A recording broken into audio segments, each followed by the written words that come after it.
ဒီလောက်ပြီးထင်ပါတယ်ကျွန်တော်ရဲ့အိမ်ကတော့ထွေထူးထူးဘာမှမရှိပါဘူးဖျားစင်ဒါတော့ကျွန်တော်တို့အိတ်တဲ့နေရာပေါ့နော်ကျွန်တော်ကြောင်ရှိပါတယ်ဟိုဘက်ကူပါဒီတော့ပန်ကရှိရယ်ခွေးလေးလည်းရှိပါတယ်သူတို့တမဲကြွေးတာပါပြီးတော့အရှိမှဆိုတော့အစောက်လေးရှိပါတယ်နော်ငါဒီအောင်လှမ်းကြည့်ပြပါတယ်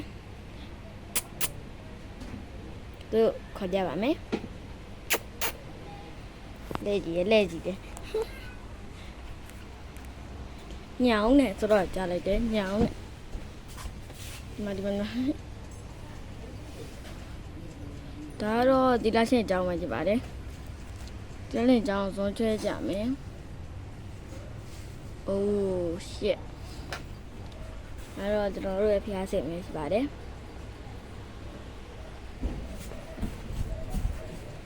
လှည့်ကြတာဘဘညီမတော့ဘာမှမရှိဘူးလေ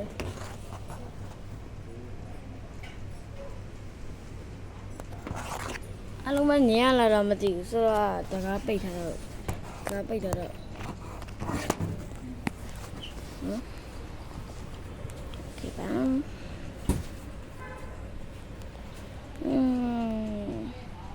ဆိုတော့ရေကတိတာဘယ်လိုဖွင့်သွားလဲမသိဘူးအဲ့ဒါ blog video ကဒါပဲပေါ့နော်နောက်နေ့ကျရင်တော့ blog video ကြိုက်ဖို့လည်းရှိပါတယ်